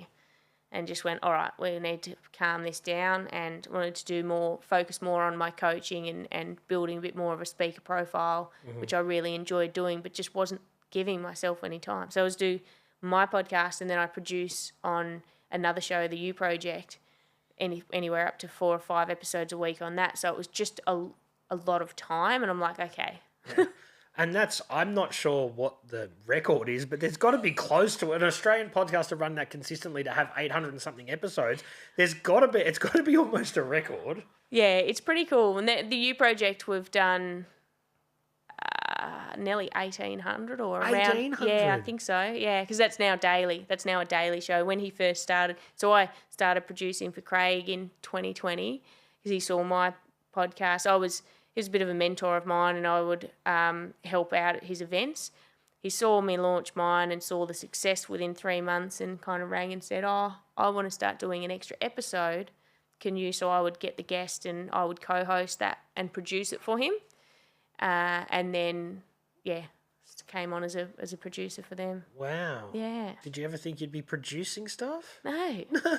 And so when June 2020, and we were in lockdown, but it was at a point where we had access to the gym. So I had a friend in networking that had gear that they for a podcasting service, Podcasting Services Australia. So she lent me her gear, and I got my first guest, and I got him to come into the gym that we could access but couldn't open gyms. I said, will you just come and do a couple episodes with me? I want to learn to do this. And as I was driving down Beaconsfield Parade, I thought of the name Roll With The Punches. And I was like, that's a cool name, because I want it, because it's about adversity and getting through hard stuff, but also I'm a boxer, so that's really cool. Mm-hmm. And then we got to the gym, and I took this selfie with him, and it looked awesome. And so, big mouth me, all in, put a post up straight away. I'm like, look out, guys. So I've recorded on, like you've got there, on my gear, this little black box that I have no idea how to use. I've told the world there's a podcast coming. I've got no idea how to edit. I've never touched audio software in my life. I'm just trusting that I've pressed the right buttons on this box to record the conversations we've just had. But within 2 days, I had figured out how to edit it. I'd figured out how to get it on all of the platforms, and I'd given it a logo and I'd given it a brand, and and Away you go. away we go. And then 800 and something episodes later. Next minute. Yeah, well, that's it, man. So then during that process, you initially, did you want it to be more fitness and boxing related, or that was never the intention? You were just taking your background and you're like, I'm going to leverage off that, but this is going to be something totally different. Yeah, it was always, for me, it's always like, why do some people thrive from a punch in the face and some people capitulate? Why do some people see a silver lining and others an anchor? Like, what's the difference? What was really interesting is I was talking to people who have experienced things or been through something, or a lot of paramedics. I was working with ambulance for a lot of paramedics that have seen traumatic things and how they've coped with that and what it's all meant. And then a few months in, I'm also talking to high performers, endurance athletes, people that have done amazing things, because also let's learn from them. Mm-hmm. And then just realising these are the same conversations. It's just the cover they put on their metaphoric book. It's like, it's where their story starts, or it's where they pull the punchline of their story. Is it trauma or is it high performance? Usually it's got the same ingredients. And that was fascinating to me. It's like, oh. Do you find that a lot of people have very, very similar stories that you just sort of go through them? You're like, I've heard this before, but it's that your little, different spin on it. Yeah, same but different. Like, I think, and what's interesting, people think they don't have a story, and it's interesting, some of the most compelling episodes can be people, like the storyline or the outline of the thing isn't what makes it a great or impactful conversation. Like, I noticed that as well. It's like sometimes people can have great marketing and a great pitch and a great brand, but not have the whatever that magic ingredient of connecting and relaying information in the right way that really lands with people. Yeah, and that's true in any respect. I think a lot of people that probably aren't naturally talented or gifted get overshadowed. People that aren't necessarily talented or gifted, but they're very good at the marketing side of it, get better, and the people that are naturally talented and gifted, that aren't good at pushing themselves and marketing themselves and glossing it up and putting themselves out there, are the ones that kind of get left behind. Yeah, and I loved, like, at the start, having access to really high-profile people, but also recognising really quickly that show growth for me came from the people in my world. The smaller people, the people who had never been on a podcast before. Like, my first big guest was the Yellow Wiggle, Greg Page. Oh, wow. I was beside myself, right? So I'd had a doctor on. So in the middle of COVID, there was a doctor on my LinkedIn that was posting a lot of stuff, and I had him on talking about something. I can't remember what. But I remember him, after our episode went up, he messaged me and said, Greg Page, the Yellow Wiggle, just liked or commented on our episode. You should have him on. He had a sudden cardiac arrest on stage.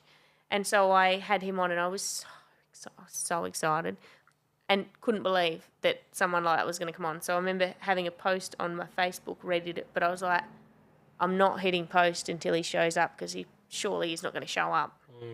And at the end of the episode, I said to him, when I was researching you, I found a video where you sang my favourite song, Throw Your Arms Around Me. And so he sang a bit of that, and then he sang a bit of la la.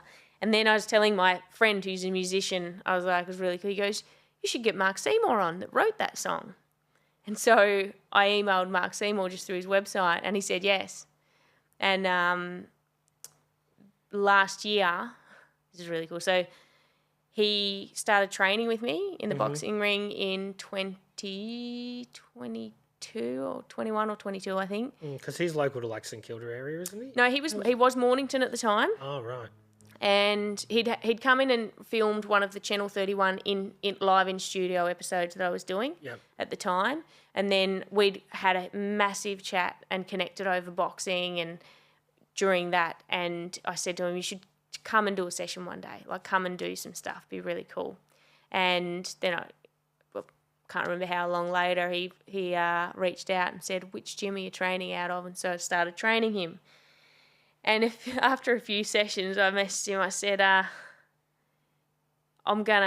said, it's my intention to unleash so much gym trauma on you. You write a song about me on your next album. And he wrote back, the boxer, it's already started. And I was like, oh, wow. Yeah, but I didn't know if he was serious, right?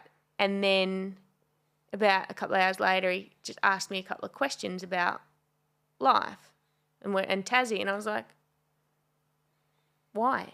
And he goes, lyrics. And I was like, no way. So that album got released late last year, the title track, The Boxer. He used a photograph which was taken of me right before my first amateur novice title fight, which is an awesome memory. And that was amazing. So I remember, yeah. So you were a musician you're a muse. You're a muse before you're a musician. But wow, what a full circle story though. Yeah. And I can remember having that conversation with him, that first episode, and then waiting for it to download off Zoom, having my dinner, coming back, getting the file, fast forwarding to the end where I'd asked him to sing Throw Your Arms Around Me. And I remember sitting with tears literally welling up in my eyes going, I cannot believe that happened. I remember the song it used to get played, Here's Home and Away Again. Might have been obsessed with it when I was a kid. But I remember Shane and Angel on Home and Away, and there was this scene. I ended up taping all the episodes. I loved Shane and Angel. And when Shane ended up dying, that was the song that was being played. And I always remembered that. Wow. And so I remember watching this video that I just recorded and going, I can't believe, I'd love to go back to myself then and say, hey, one day that guy's going to be on Zoom singing that to you. And then now I go, I would like to go back to me in 2020 and go, hey, in 4 years' time, you're going to be on front cover of his next album. Yeah. It's Crazy. insane. I've got a personal attachment to that song as well. It was actually one of the songs played at my mum's funeral. Oh. So, and it was selected by someone else of my family who's no longer with us as well. So I also have a personal connection to that song. It's such a big song, and I think everyone has a real connection to it. I love it. Yeah.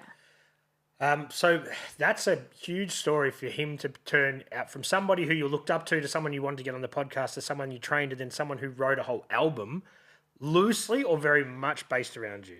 The title track was my story, which was really cool. What I love about the album, what I deeply love about the album is, little did I know he was going through a time of life that was a lot of transition for him,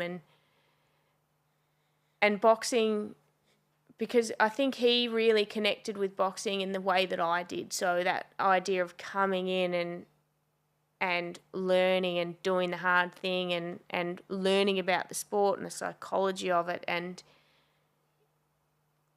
the songs that he wrote on that album are all really vulnerable and are, I guess, a story of what he was going through at the time. So he's left his marriage. His marriage was coming apart at that time.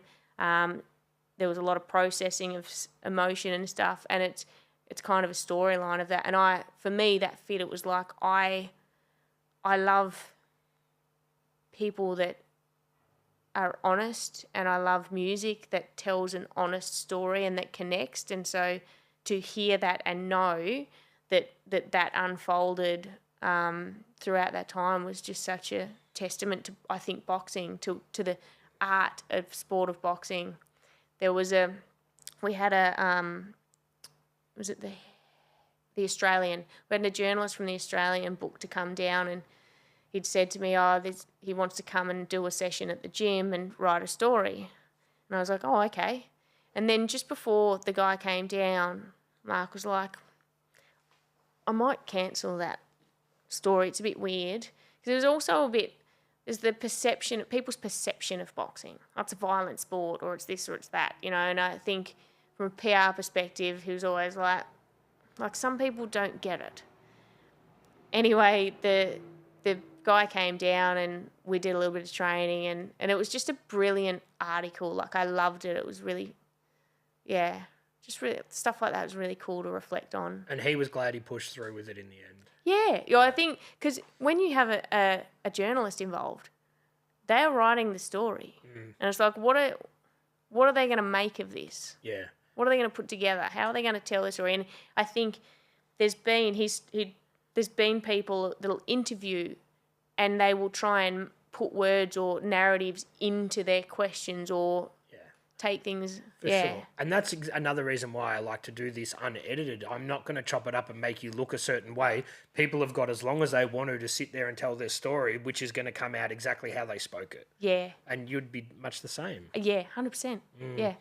Having done 800 and something episodes, like, and at your peak, how many were you doing a week? 5. So that's a lot, right? Now, even if you're not doing them in person, that is a lot of administration and back of house stuff to get that recorded, tee up the guests, get them edited. That's a lot. You'd be talking, that'd have to be like 30 hours a week, I reckon. Yeah, I feel like, and I could never pinpoint it or notice, but it's easy to, if there's pressure, things are easy. So it's easy to pump things out and it's easy to get focus if you've got no space. It's being productive when you've got more space and time. So, yeah, I look at how much I produce now and I go, how was I doing that? But it was easy at the time. You got in the flow. Yeah, you do. Yeah. Yeah. And so one of your most recent episodes was with someone who's pretty close to you. My pop, 101 years old. It's crazy. So special. And yeah, just to be able to have a conversation like that. Like, he turned 100 last year, obviously, and then 101 this year. And I was like, I wonder why I didn't do it last year. I don't know but he's so sharp. And I think for me, like, to know that stuff will stay forever. And he's got five boys. Just the excitement from them and from the people back home in Tassie that now get to listen to that, and such a legacy. What does he attribute his longevity to? He said, I asked him, what's the secret to a good long life? And he said he got asked a lot last year. He lived a good outdoor life. So he was a farmer, and then he worked as a greenkeeper in the golf course. He loved being outdoors. He was a good outdoors person. Then he said, I think you need a whole lot of luck. Right. I put it down to character. Both him and my nan. My nan was 95, and I remember reflecting on this years ago that they don't get caught up in shit. They don't speak. I've never heard them speak ill of anyone, even if somebody deserved it. Right. They just didn't get messed up in negativity. Yep. Which is cool. Keeping the positive mindset, and then because negativity breeds negativity, and it can drag you down, and it's a bad mindset to be in. Yeah, and he's just chill. He's just relaxed. He's not getting pent up about anything. Yeah, it's really interesting to think now, because people, and like we're seeing it with kids that are younger than us, they're mindful about being healthy. Now, I'm sure he grew up in the 1920s and 30s where people weren't mindful about being healthy. So how old are people going to live in another 100 years? Yeah. And he ate lollies every day. I'm a bit of a lolly addict. Growing up in a shop, yeah. Yeah. So I was like, well, it's not because he didn't eat lollies, so I'm good. But I think now there's kids that don't drink, that don't do anything, that they're already going and being healthy. So they might be living to 150 by the time that they're gone. I don't know. I reckon there's not a direct correlation though, because I also think sometimes we obsess. So what is the psychological effect of over obsessing about clean eating, or over obsessing about how much you exercise, or being really healthy? At what point are you just living in low-level anxiety because you're controlling everything? That's very interesting, because those people want to be in control. Yeah. And life throws you fucking curveballs whether you like it or not. So you've got to be ready. You can't control everything. Yeah. Yeah. So I reckon there's a lot more in that. One of the guests I've spoken to, he wrote a book called Cured. He's a Harvard medical doctor, and he researches spontaneous healing and talks about our identity and its effect on our body, like why we get illnesses, and I'm fascinated by that. Yeah. Yeah. People ask me this and I don't like it, so I'm going to ask you this. Put it on you. But Great. people always go, what's your favourite episode? And I've only done 150 something, but you've done 850 something. So it's pretty hard to pick, but is there something that sort of stands out to you? It's really hard to pick, but I know that there was an episode I did maybe a bit over a year ago, with a guy called Stephen Jenkinson. He's a Canadian guy, a philosopher, a theologian, used to work in the death trade, which is palliative care. I don't know where I found him, but I got him into a conversation, and it was so deep and philosophical at the time that I just remember being I was mesmerised, and I was also thinking, 2 years ago I couldn't have even had this conversation. Right. And I listened back over it 7 or 8 times, and I had people message me and say, I've listened to that several times. He came out, he was coming to Melbourne 3 weeks after I spoke to him, and he had a sold-out event, but he gave me a ticket. It was in Fitzroy. It wasn't a huge place. It was like some hall thing. Him and his mate that was a musician, so he did this. I'd never seen anything like it. It was really weird, but I was just like the whole time, chin to the floor. It was like spoken word, so he just talked about concepts and ideas, but kind of left things hanging, and then it would go into his friend playing a song, and they would talk about the song and but it was just, I don't even know how to describe it or what it was. I was had to be there. Yeah, I was like, what even is this? And he had this huge following in Australia. Like, it wasn't a huge event. Like I said, it's just at a hall, but he comes to Australia and people are like, it's quite incredible. So that made a huge impact on me. There's been a handful of really exciting guests that come on, but that was one that definitely grabbed me. And I'd imagine that one guest opens the door to the next one, like such and such. You see that the Yellow Wiggle's commenting, they speak to him, and then I saw you speak to the Wiggle now, and this person, they kind of snowball. Yeah, and a lot of the I guess the guests that I get excited about when they're high profile or high caliber, they're not necessarily, they're guests that other people will be like, oh, who's that? You know, like Dr. Bruce Perry. He wrote a book with Oprah Winfrey, but he was also really nice. And the ones that I realise right now as I think of them, they're ones that at the end are really down to earth and lovely, where I go, no, Dr. Peter Levine, like he's the developer of somatic therapy. So they're big names in psychology and trauma. But, yeah, so I get excited about those ones too. Do you ever feel, like, I don't want to put words in your mouth, but when you're talking to these extremely academic and intelligent people, that you're over your head? What I felt early was, I remember making, yes, is definitely the answer to that. But also, I remember a particular episode. I think it was with a guy called Ben Bickman. He's a doctor around metabolic health. He does a lot of content online. Huge following. Definitely doesn't need to be on my show. Like, does amazing stuff. Came on, and for some reason, whatever we talked about after the show, I remember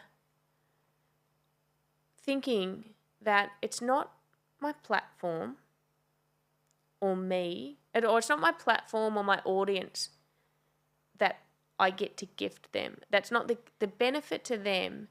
Is I think differently to other people, and the experience on their show is either enjoyable or insightful in ways that aren't typical to other shows they're on.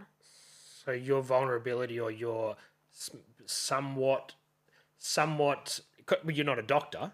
No. I don't imagine a lot of these academics would be talking to other people that are probably on their same level of academia, you know? Yeah. So when they're talking to the boxing girl, it's just a different spin on it. Yeah, and it's a different way of thinking. I remember having a lady years ago. She was talking about intersection of two things that was interesting to me in the moment. One was PTSD in combat soldiers, but also concussion and contact sport. And she had done a PhD in this particular area, and she talked about one of the research projects, and I might get the details a bit sketchy, but they were talking about the recovery rates of people who had taken a concussive blow in the sport and whatever the metrics they were measuring. And I said to her, so with my experience in boxing and the realisation that I'm actually stepping into a space of dissociation, like I couldn't tell you if I've ever been concussed because I don't think it would have registered. I wouldn't be able to gauge the feeling. So how are you measuring that metric? And I remember her going, I have never actually thought of it that way. I've never thought of that. And these little moments where I get to pull from, because PhD research is like that. Yeah. People have an interest. They have to go so far into one particular rabbit hole that they have to, like it or not, have blinkers on to a lot of stuff. Mm-hmm. So I know that sometimes my ability to think or drag a different perspective in and open that up can be interesting. Yeah. So, yeah. And also you've had 800 episodes to learn from. So obviously it's expanding your mind in the process. And I know we talked slightly off camera about it. We do this thing, but both of us are trying to learn and meet people, and we're growing personally from it. If the audience watches, that's a bonus. Yeah. I 3 to 4 months in, distinctly recall the overwhelming sense of feeling like, I feel like I've just been to university. I am not the same person living in the same world as I was before I started this. Mm-hmm. And I never knew I had the capacity to learn and retain knowledge and understanding in the way that I do when given the right environment. Like, put a bloody book in front of me with all this stuff and I'd be like, ugh. No. And I think I'm much the same. You want to learn from lived experience. Yeah. And if you're not going to live the experience, well, let's have a heart-to-heart chat with somebody who has lived it and we can learn from them. Yeah, yeah. And the idea that, which is funny to say when essentially podcasts are really, they're about seeking answers, about seeking information, about seeking knowledge, but realising that the more I learned, the less I knew. The more answers I uncovered, the less answers there were. Yeah, I think that's really important in personal growth, is to not think you know it all. And I think a lot of people do in their early 20s. I would have been like that. I'm guessing you probably would have been a bit the same. Yeah. Like, I don't need to tell me shit. I know what I'm doing. As you get older and you get a bit more vulnerable, you start to realise, you start to learn. Yeah. You know, like there's stuff that people that were grown-ups would have told me when I was 20 that I would have gone, I don't, you know, but now you start to get it. Yeah. And that's all part of it being healthy. As you get older, you start to be more vulnerable and start to understand you didn't learn everything by the age you were 20, and what were you fucking thinking? Yes. Yeah. There's a lot more to learn about life. Yeah. Yeah. When I used to network before the podcast, so I've always loved getting together with people, learning, connecting. I've loved presenting information. I've loved facilitating workshops. But I always struggled with that idea of imposter syndrome and the inability to remember the terms or the science or the stuff. It's like, I don't remember that.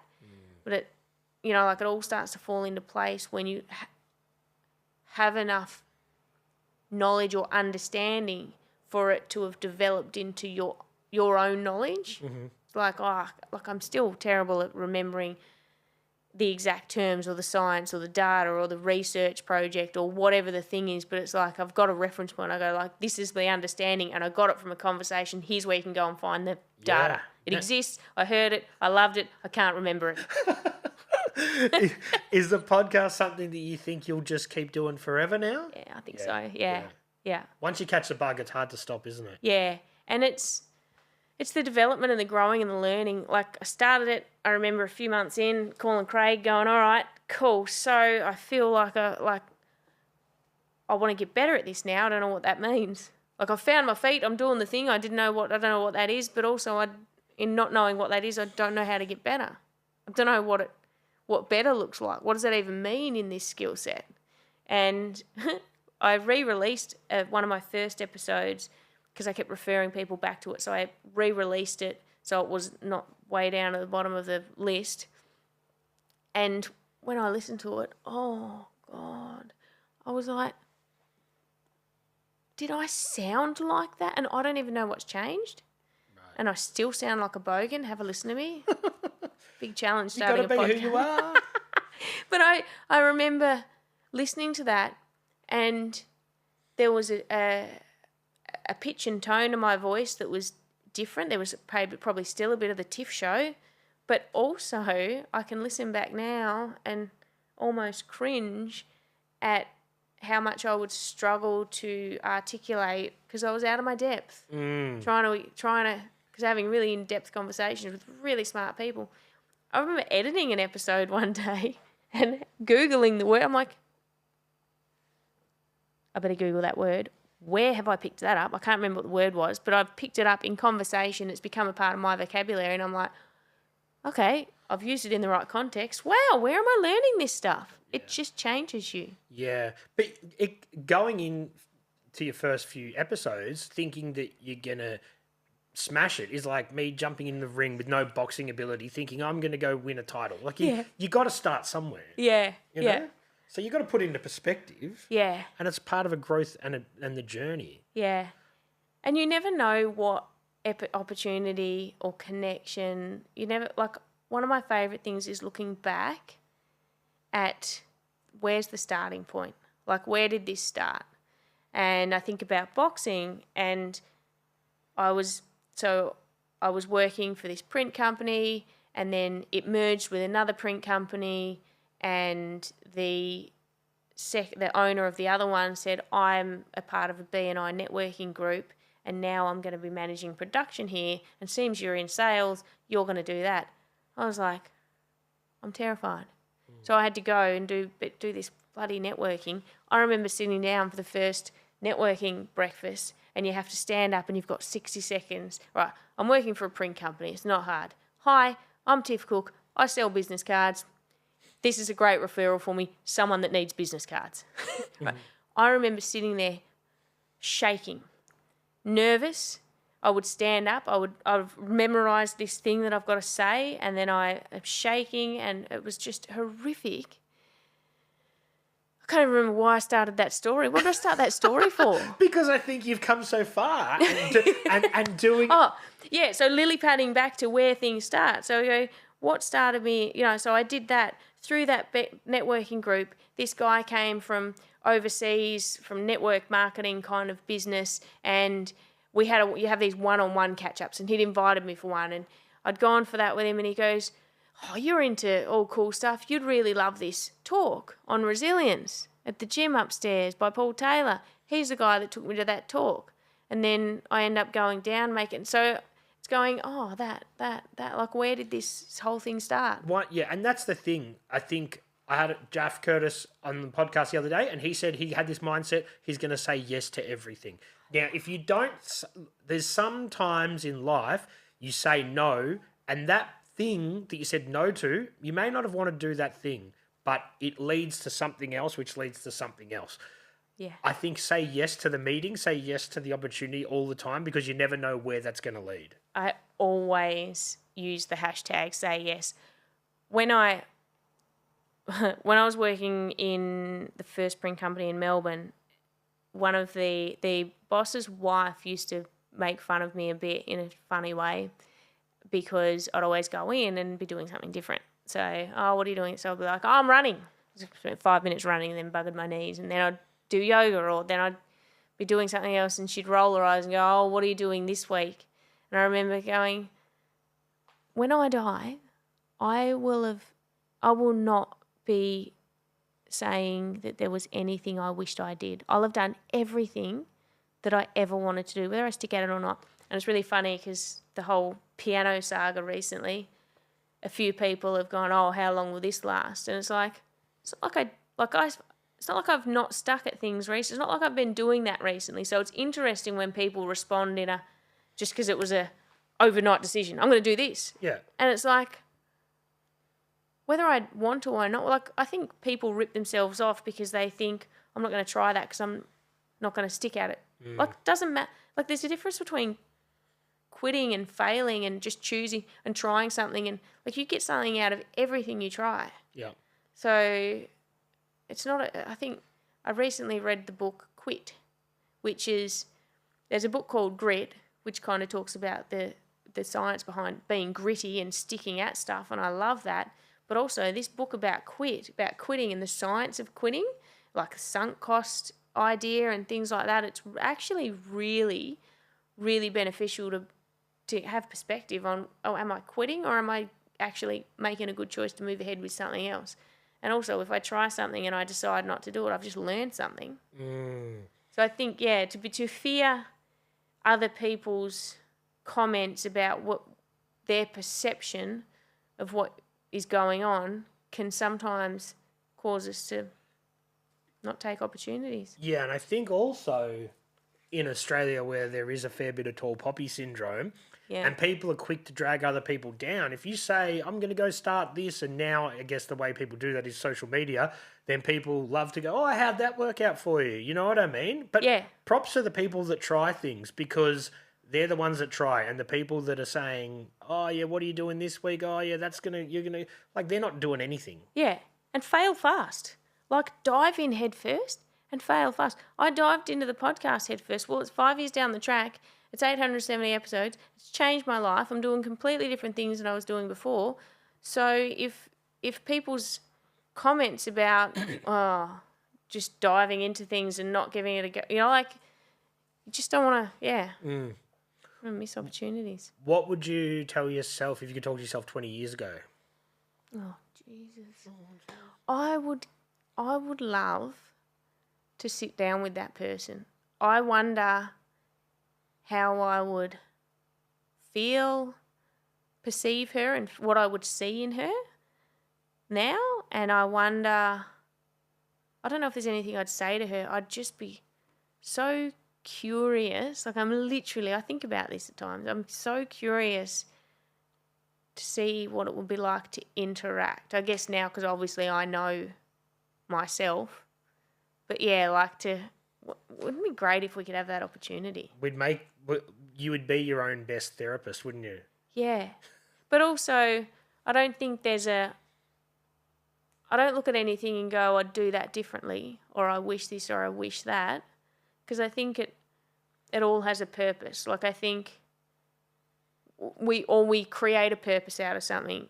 The fact that I did life the way I did, the fact that I had struggle and then silence and then facade and then grappled with different parts of the journey along the way, well, I think that's really important, because now every time I've struggled in something, I've really valued it in the moment, because I'm like, well, how can I help other people if I don't get it? I always need reminding. That's why I love that I can still struggle, because it keeps it real, because it's like I don't want to be a bullshit artist. I need to know that the stuff that I say to people or the way I understand things, I need to know how it lands when you feel good and when you feel shit, because I need to be able to have that understanding myself. Yeah.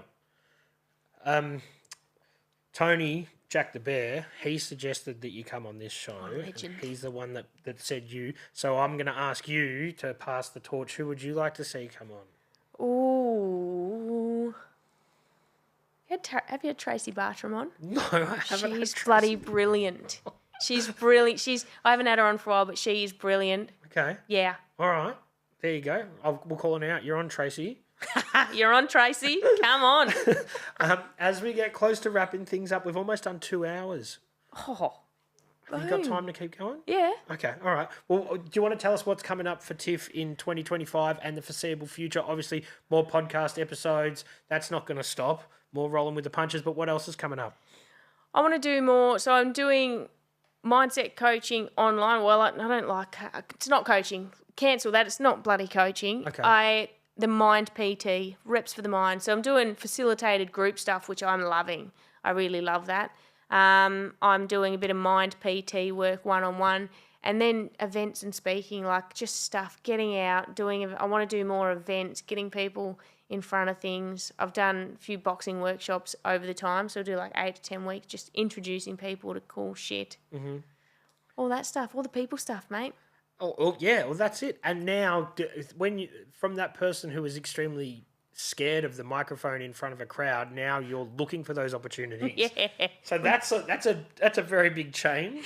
It's ridiculous, isn't it? It's ridiculous. Yes, it is a big change. But do you still get the butterflies?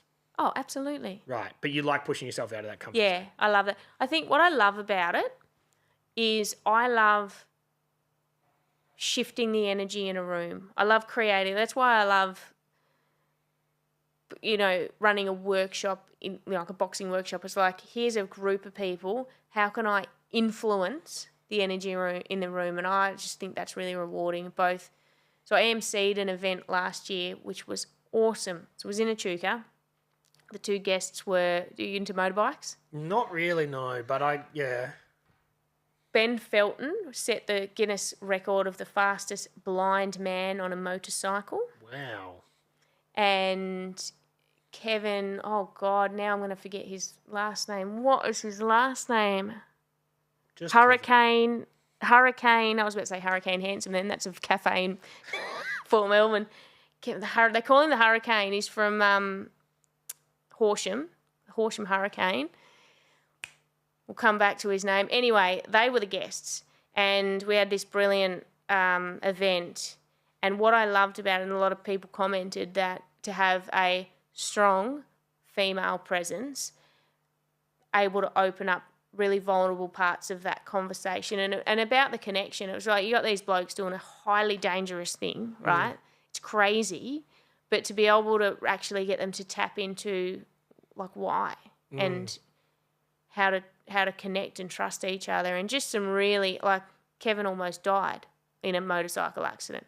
Like, he read his last rites, and just to be able to pause in those moments and allow him to sit with that and to be able to pause in those moments and make sure that people absorb what you want them to is, like, I love that.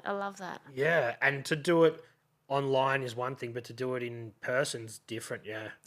Yeah. Like, I've always loved being in the room, networking. Not all, you get some weirdos in networking too. It's not all great, but if you get the right room with the right vibe, I love coming together with purpose of kind of collaborating or, getting something done or connecting over something, which is cool. So if people want to book you, if people want to work with you, people want to train with you, how can they reach out? How can they find you? You'll find me on tiffcook.com. You knowing that you've got your own .com, that's got to be kind of cool.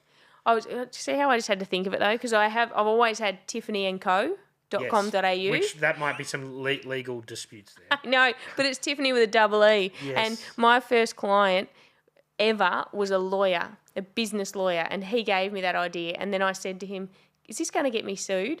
And he goes, yeah, but imagine the PR. And I was like, dude, did you just deliberately try and get yourself a client? But yeah, that's it. Well, you look at that, there's that female Katy Perry, which is spelled different, and she's been sued by Katy Perry. That's right. So if that's anything to go by, and she's like, I've seen a thing on news.com or something, and she's like, I've gone bankrupt now trying to fight this stuff. So I don't know if you should listen to that dude. Oh, well. And Tiffanee & Co. also, they have trademarked their own blue Pantone. So you can't even use that greeny blue colour. My first graphic designer that designed my logo, designed it in that colour, and I was like, oh, I want it so, because it's actually close to the like that blue on your wall there is my Roll with the Punches colour, but it's a bit brighter than. But yeah, I was like, oh, I can't have Tiffany blue. I'd love to. They own it. Tiff, thanks for coming in. It's been a great chat, and I really would love to get you to come back in again. I'm on this podcast journey that's only starting, and I'll talk to you when you've done 1,000 episodes. Absolutely. I think you might have to come on and Roll with the Punches. Oh, because wow. I didn't give you a bit of any talking space today. But that's not. It's not about me. It's about the guests. But no, I don't think I could be on there. There's too many academics and people that have. Well, we're ready for you now. Oh right, okay. We're ready for you now. I've been practicing all this time. I think I'm ready. Okay, all right. We can uncover my trauma and stuff. Step onto my couch. Yeah, I know. Well, that's it. People all the time have called me after they've done these episodes, and they're like, "It felt like therapy," and it does happen. It's powerful. It's really powerful. Yeah. I appreciate you coming in. It's been a great chat, and I look forward to seeing what else you've got in store for us, and getting back in here again, hopefully in the future. Thank you. Cheers. 1000.